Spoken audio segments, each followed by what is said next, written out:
Hi, you're listening to SoulFull Wellness. I'm Kit Noonan. And I'm Kaelynn Serena Stanton, and we're here to simplify wellness as you let go of being a perfectionist and embrace the joy of being you.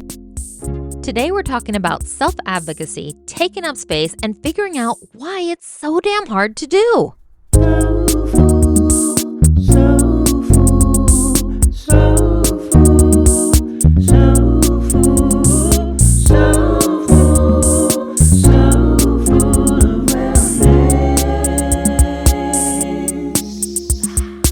Welcome back, SoulFull Society, for another week of wellness goodness. And if you're new, welcome. We are honored to have you, and we're just so excited that you're here.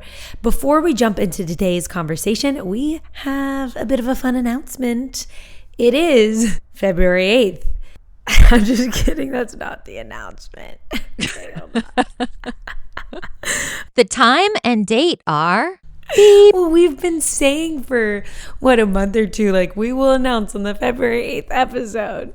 Yeah, over a month. So we ran a rating and review incentive contest for December and January, and we finally have a winner. Woo-hoo. Gabby Southworth is the winner of the SoulFull Beanie. Congratulations, Gabby. And thank you again for your kind review. We are absolutely obsessed with it and with you. You're just the best. And I've really enjoyed DMing with you, messaging, and the review was just the icing on the cake. So please email us at sfowpodcast@gmail.com with your address so that we can mail the beanie to you.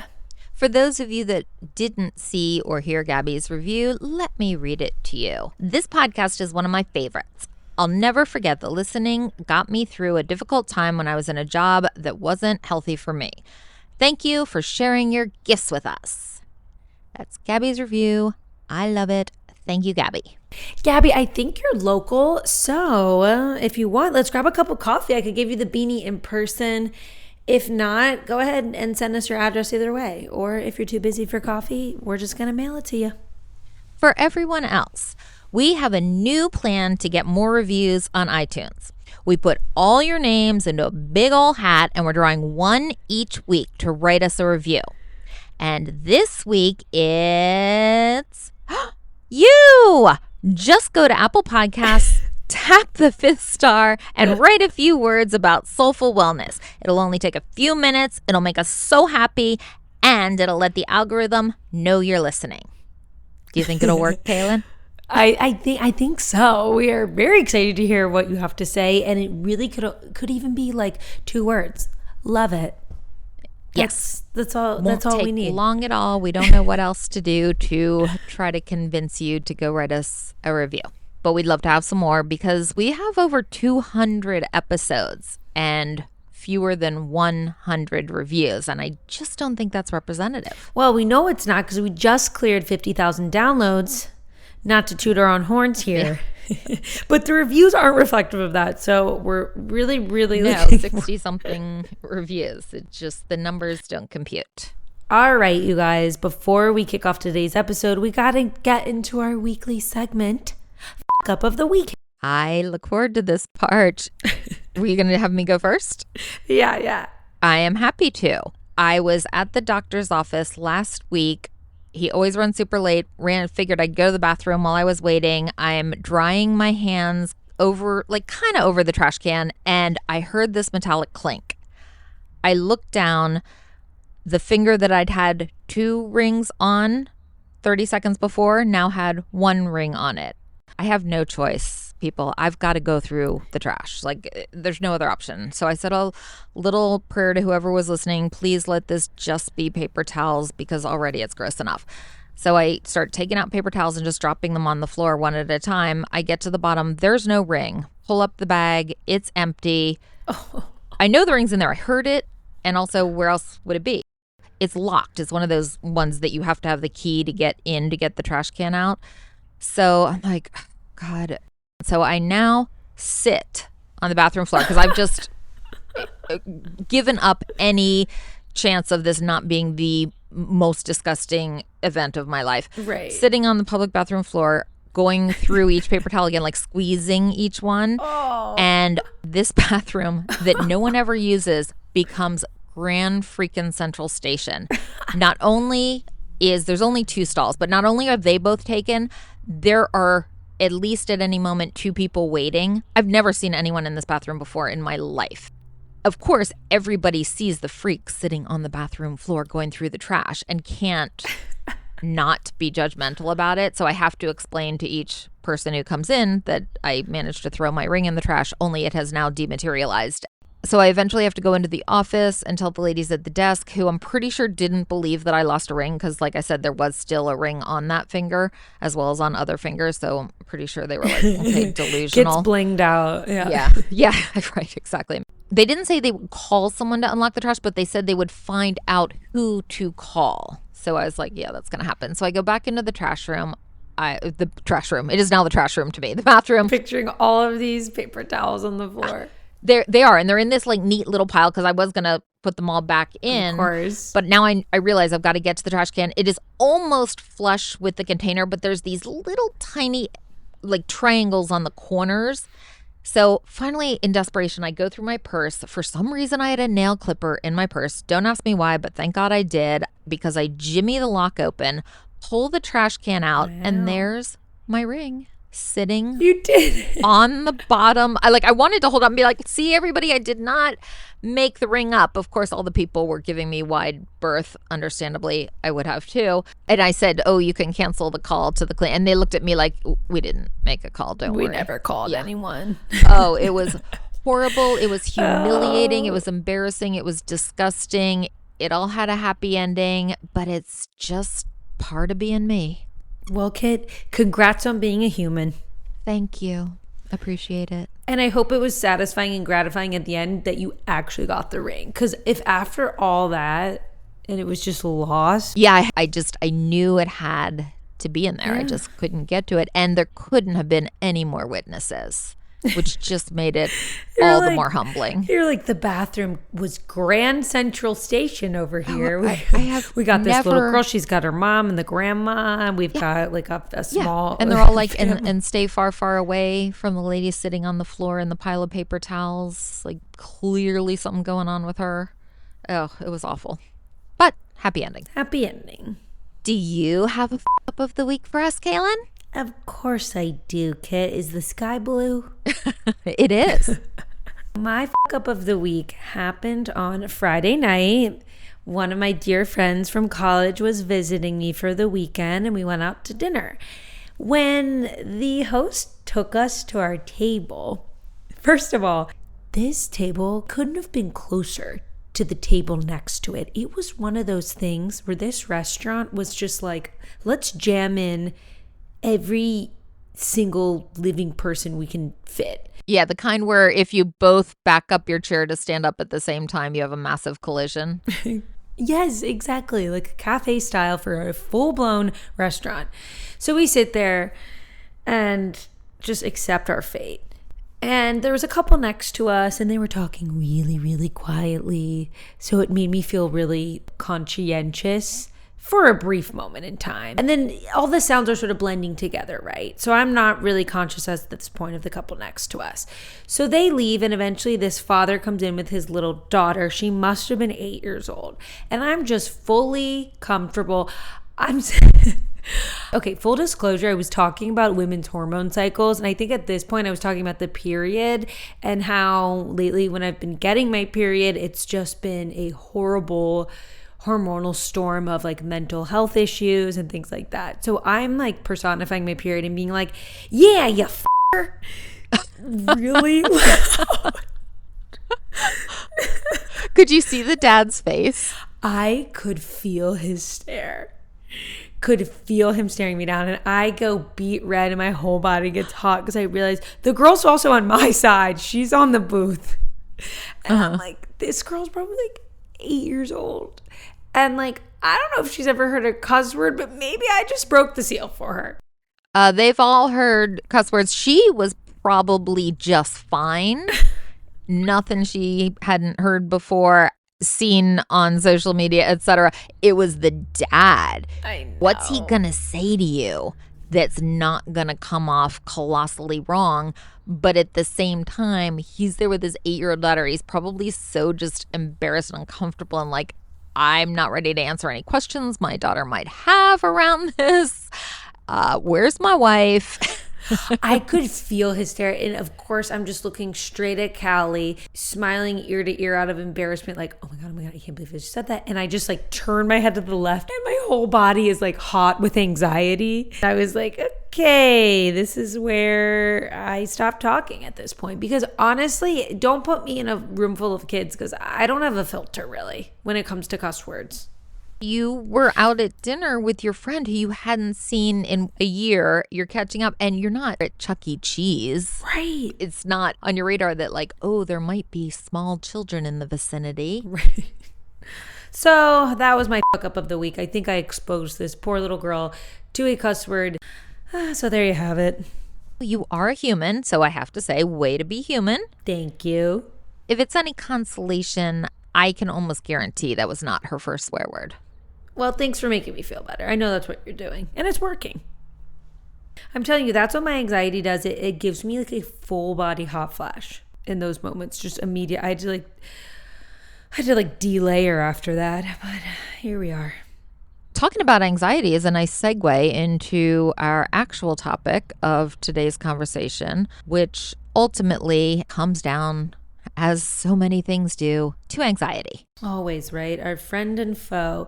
And like anxiety is meant to keep us safe. We're like biologically hardwired to protect ourselves. The ego does this, the brain does this, and anxiety forms as a way of self-protection. But what happens when it's actually doing the opposite and keeping us unsafe? Today's conversation is one started by us offline, and we decided it was valuable enough to take it to the mic. So we were talking because I had a procedure on my nose in the doctor's office last Thursday, and they put these steri strips across my nose and told me to leave them on for 48 hours. So Saturday comes, but my nose just felt terrible. And I got out of the shower and I looked in the mirror for the first time and my skin spazzed, freaked out about these steri strips. So it is red and it looks weltinous and it's oozing, and I don't want to gross anybody out, so I won't go into too much detail, but just understand it was bad. It wasn't like, oh, this is a little itchy. It was a full-on overreaction freak out. I took a photo and I looked at the photo from the day before thinking, well, maybe some of it's just swelling. No. And now I have a total debate because now it's Saturday night. And I know the right thing to do. The right thing to do is call the doctor or call his answering service and at least let him know what's going on, ask for advice. But my anxiety, the little inner gremlin's head pops up and is like, oh, please, would you want somebody from work calling you on a Saturday night? And I was like, good point. No, I wouldn't. Oh, I don't want to be that person. Yeah, the inner gremlin's like, you're going to be that person? Really? They're all going to be laughing at you and talking about you behind your back. And I'm listening and I'm like, you're right. I could just wait till Monday. It's Saturday night. Meanwhile, the quote unquote that person that your inner gremlin is talking about is the person who calls the doctor after a procedure when something feels wrong. Right. Significantly wrong. I mean, the way it's oozing, I'm like, that cannot be a good thing. And I took a couple Benadryl. It's showing no impetus toward calming down. It's, if anything, still ramping up. It was a medical emergency. Yeah, as an outsider looking in, mm-hmm. I can call it that. And it's crazy because it's often when it's someone else telling us, like, you need to go to the hospital or you need help, that we become more aware to it. Similarly, when I didn't want to go to hospital for an allergic reaction, it's like you think you're being dramatic, quote unquote, or you don't want to use up resources of the hospital, the doctors, because there's quote bigger emergencies happening. It's crazy like what our brain does in order to keep us safe from what? From embarrassment or feeling like we're intruding upon someone else. He was actually glad I called. But a case like this where there so clearly was a right way to proceed, but then I'm reluctant to do it, is just such a red flag to me to say, well, where else have you not made the progress you think you've made? Where else where maybe it wasn't so clear cut do you need to look at? Do you need to realize you're still apologetic?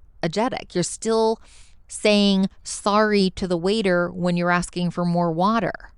Like we talked about that in the episode that was 11 months ago. Yeah, the episode called Need a Confidence Boost, 10 Instant Self-Esteem Builders. We released it on March 9th, 2023. It was all about this concept of taking up space. And I love that episode. I love what we explored. And I feel like for the past 11 months plus, I've really been making a concerted effort to make gains in this particular area.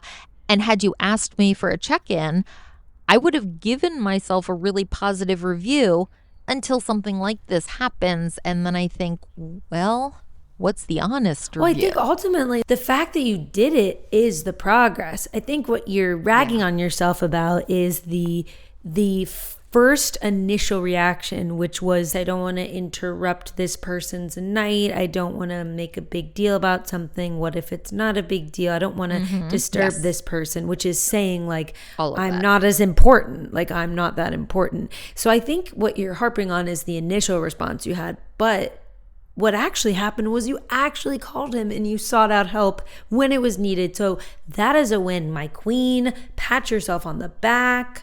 Yeah, thank you.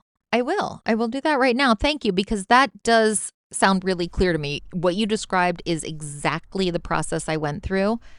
And you're right. I deserve credit for ultimately making the call. Oh, 100%. Because who knows if a year ago I would have. You may not have, and then you may have been in the ER, like a few hours later. Like what we said in that episode was when you practice taking up space, you're telling the world that you matter. You're showing people what you deserve and how you expect to be treated. Taking up space feels scary. I'm afraid that there's some overlap in my mind still between taking up space and being a jerk or being pushy. And I need to find the middle ground. Like my comfort zone needs to expand out, push the taking up space out a little more, because clearly I'm not taking up all the space I need, or this wouldn't have been such a big decision for me. And then still obviously stay on this side of being bossy or taking space I don't deserve. I don't even know what it looks like over there. I haven't gotten close enough to see yet, so I feel comfortable. I'm not into that realm yet, but I think that's my fear, is that I might push too hard and burst through, and now I've landed in I'm a jerk zone. The fear. That is the ultimate question. Anxiety is running the show and running these scripts that your inner gremlin is feeding you. And so the question does become, what am I afraid of? The fear to take up space, the fear of recognizing that you have a right to speak up without apologizing. And you said it right there. It was your fear is what prevented you in the first place. And that is the area that you're growing in. And I have a really helpful quote that my therapist gave me. Oh, yes, please. I've shared it with a few people because they're finding it helpful too. And that phrase is, I'm scared and I'm doing it anyway. Yeah. Oh my gosh. That resonates so Good. deep. It has allowed me to take my power back in so many situations, to be brave, to cultivate courage, and just do it. This was in the context of when I developed this phobia of snorkeling, and I find myself gravitating towards islands. Like I love going to the beach and to tropical vacations. And I'm with my girlfriends a year ago. We're in the Turks and Caicos. It's gorgeous. We're on a private boat experience and everyone jumps in the water. And I knew that when I jumped in the year before, I had a panic attack in the water and I was afraid of it. And so this is when my therapist said, okay, you know you're going to be snorkeling. Tell yourself in the boat, I'm scared and I'm doing it anyway. And that's exactly what I did. And by the way, am I going to be really scared to snorkel again? Yes. Am I going to do it again? Probably. So I share that in hopes, hopes that it's empowering for you too. Yeah, I think not to take away any of the progress I've made, because I have made a lot of progress. But the fact that I still feel so scared that I'm going to push too far just shows that there's plenty of space for me to still take up. I'm not abutting that border of taking up a healthy amount of space yet. I still have a ways to go. I think that was the whole point of this experience and this conversation. Mm-hmm.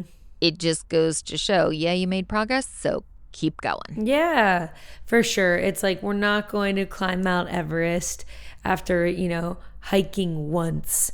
You got to keep chipping away at the mountain, like keep practicing. And by the way, you are unraveling and decommissioning a lifetime, decades of this mindset from being socialized the way you were and from growing up in the time that you did and from just being a woman. So go easy on yourself and just keep navigating this journey. I suppose I could tell myself, in line with doing it scared, that if I somehow push too far at some point, I'm going to know right away. And I'm going to know what that feels like. I'm not going to like what it feels like. And then I'm going to know, oh, okay, I just found where the boundary is. Yeah. And then at least I can apologize if I've wronged someone in any way by doing so. And then just take comfort in knowing, all right, I felt what it feels like to go too far. So now I have a better sense of how far to push. And what you just did is you took your power back from anxiety by running through your what if worry start to finish. Yes, because I was thinking, like, what's the worst thing that could happen? Well, the worst thing that happens is we have a situation where I do wind up being the jerk. Okay, not ideal, but also part of learning. Yeah. I think I can be okay with that as a one-off learning process experience. Good. Great. We have now solved all the world's women's problems. Issues with taking up space. Boom, done. If you guys have any tips that you have been utilizing this year so far with taking up space and advocating for yourself, email us, share it with us. We would love to share it with the rest of the SoulFull Society. Email us at sfowpodcast@gmail.com and don't forget to leave us that review. You can pop on over and listen to Need a Confidence Boost, 10 Instant Self-Esteem Builders from March 9th of last year for a refresher, because there are some really good tools in there. We'll go ahead and put that link in the show notes. Thank you so much for joining us for another week of wellness. We so appreciate you being here. Peace, love, and light. Peace, love, and light. The SoulFull Wellness hosts are certified health and wellness coaches. This podcast is intended to inform and entertain listeners on their wellness journey. This podcast is meant to enhance, not replace, listeners' care from doctors, therapists, or other medical providers.